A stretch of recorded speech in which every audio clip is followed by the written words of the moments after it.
इतिहास साक्षी है कि पुण्य भूमि भारत की गाथा भारत की अस्मिता, गौरव और राष्ट्रीय स्वाभिमान के लिए विदेशी आक्रांताओं से संघर्ष की महान गाथा है। बर्बर आक्रांताओं ने भारत की आत्मा पर चोट करने और भारत का अपमान करने के लिए हमारी संस्कृति और आस्था के केंद्रों को उद्ध्वस्त किया। सोमनाथ, काशी, मथुरा और अयोध्या के मंदिरों का तोड़ा जाना आज भी भारत की स्मृतियों में जीवित है। सन 1528 में अयोध्या में भगवान श्री राम के मंदिर का मुगल आक्रांता बाबर द्वारा तोड़ा जाना ऐसी ही एक अक्षम्य घटना थी जिसने सीधे भारत के सम्मान और आत्मा पर चोट की थी। कारण साफ था, अयोध्या के श्री राम के मंदिर पर आक्रमण भारत की आत्मा पर आक्रमण था। जहां हर भारतीय के रोम रोम में राम बसते हैं, वह भारत यह अपमान कैसे सहता। राम मंदिर पर आक्रमण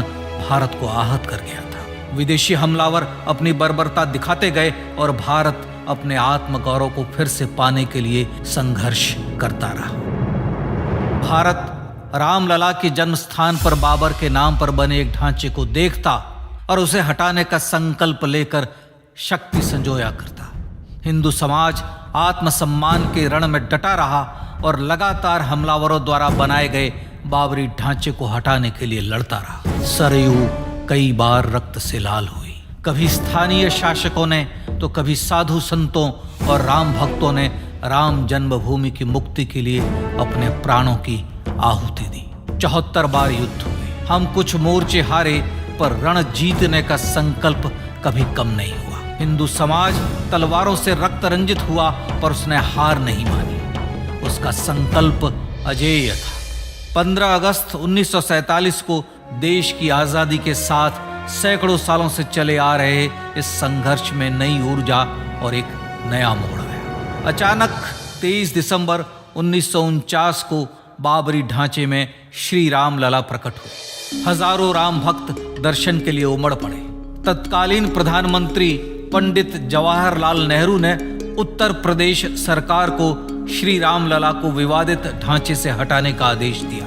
उत्तर प्रदेश सरकार ने अयोध्या के कलेक्टर को यह काम दिया और यह निर्देश भी कि जरूरत पड़ने पर वे बल का प्रयोग भी करें। अयोध्या के कलेक्टर ने सरकार को उत्तर दिया कि यह नरसंहार के बिना संभव नहीं है और फिर भी वह ऐसा चाहती है तो किसी दूसरे कलेक्टर से यह काम करवा ले। परिणाम स्वरूप रामलला की मूर्ति वहीं विराजमान रही। विवादित ढांचे को बंद कर दिया गया।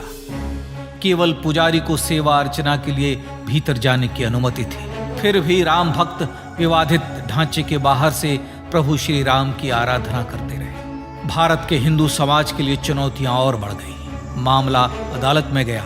विपक्षी दलों द्वारा अदालत में भगवान श्री राम के अस्तित्व पर सवाल उठाए गए। उनके अयोध्या में ही जन्म लेने का प्रमाण मांगा गया। भारत का जनमानस अब आहत हो उठा था। आजाद भारत में भी हिंदू समाज को अपनी आस्था और श्रद्धा के लिए संघर्ष करना पड़ रहा था। चुनौतियों के इस समय में सन 1984 में विज्ञान भवन दिल्ली में विश्व हिंदू परिषद ने धर्म संसद का आयोजन किया। इस संसद में देश भर के संतों ने राम जन्मभूमि की मुक्ति के लिए आह्वान किया और राम जन्मभूमि मुक्ति यज्ञ समिति का गठन किया। धर्म संसद ने राम जन्मभूमि की मुक्ति और वहां भगवान श्री राम के भव्य मंदिर बनाने के भारत के जनमानस के संकल्प को फिर से दोहराया। विश्व हिंदू परिषद के नेतृत्व में मंदिर निर्माण के लिए पूरे देश में अभूतपूर्व आंदोलन की शुरुआत हुई। श्री राम जन्मस्थली मुक्ति यज्ञ समिति के साथ देश भर में राम जानकी की रथ यात्राएं निकली। राम लीलाओं में राम कथा के माध्यम से भारत का आम जन फिर से जुटा। अब सबके मन में एक ही प्रण था, एक ही लक्ष्य था। अयोध्या में जन्मभूमि पर भगवान श्री राम के भव्य मंदिर का निर्माण। सन 1989 में विश्व हिंदू परिषद द्वारा गांव-गांव से रामशिला पूजन करके अयोध्या भेजी गई। 2,75,000 गांवों से रामशिलाएं अयोध्या पहुंची। भव्य राम मंदिर के शिलान्यास का निर्णय हुआ। पूज्य संत महात्माओं और हिंदू समाज के अन्य प्रमुख नेताओं के निर्णय के अनुसार अनुसूचित जाति के प्रमुख नेता श्री कामेश्वर चौपाल ने 9 नवंबर 1989 को मंदिर निर्माण का पहला पत्थर रखा। राम जन्मभूमि पर मंदिर निर्माण के लक्ष्य की पूर्ति के लिए सन 1990 में सोमनाथ से अयोध्या के लिए श्री लाल कृष्ण आडवाणी ने रथ यात्रा की शुरुआत की। देश में जन भावनाओं का ज्वार उमड़ने लगा। श्री लाल कृष्ण आडवाणी के रथ यात्रा के साथ साथ मंदिर के लिए जन समर्थन बढ़ने लगा और छद्म सेकुलरवाद बेनकाब होने लगा। इस जन आंदोलन को रोकने की तमाम कोशिशें हुई पर सब व्यर्थ हुई। विश्व हिंदू परिषद ने देशवासियों से अयोध्या में जन्मभूमि पर मंदिर निर्माण के लिए 30 अक्टूबर और 1 नवंबर 1990 को कार सेवा का आह्वान किया। परिणाम स्वरूप लाखों राम भक्त कार सेवा के लिए देश के कोने कोने से अयोध्या आए। इससे देश की एकात्मता का विराट दर्शन हुआ। कार सेवकों को रोकने के लिए उत्तर प्रदेश के तत्कालीन मुख्यमंत्री श्री मुलायम सिंह यादव ने अयोध्या में परिंदे को भी पर न मारने देने की घोषणा की। स्थितियां गंभीर हो गई। अयोध्या से 200 किलोमीटर दूर रेलगाड़ियां रोक दी गई। अयोध्या युद्ध भूमि बना दी गई। मार्ग बंद, रेल बंद, चप्पे चप्पे पर पुलिस। अयोध्या सैनिक छावनी में बदल गई। राम नाम पर ऐसी पाबंदी कि अर्थी ले जा रहे लोगों तक को रोका गया क्योंकि वे राम नाम सत्य कह रहे थे। लेकिन सैकड़ों किलोमीटर की यात्रा कर कार सेवक अयोध्या पहुंचने लगे। राम के गीत गाते, होठों पर हंसी और पांव में छाले लिए राम काज के लिए राम भक्त देश विदेश से अयोध्या पहुंच ही गए। कार सेवकों पर गोलियां चली। अनेक कार सेवक शहीद हुए। आजाद भारत में जन्मभूमि पर राम मंदिर के लिए कार सेवकों ने फिर एक बार अपना बलिदान दिया, पर कार सेवकों ने विवादित ढांचे पर भगवा फहरा ही दिया और इस तरह कार सेवा सफल हुई।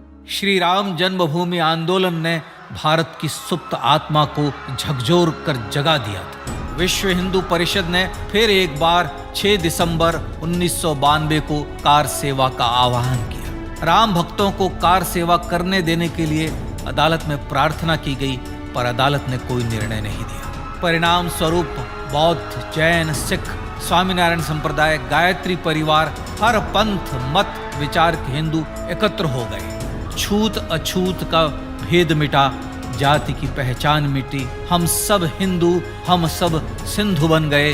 राम सिंधु में ज्वार उठा और देखते ही देखते 6 दिसंबर 1992 को श्री राम जन्मभूमि से बाबरी ढांचा सदा के लिए हट गया।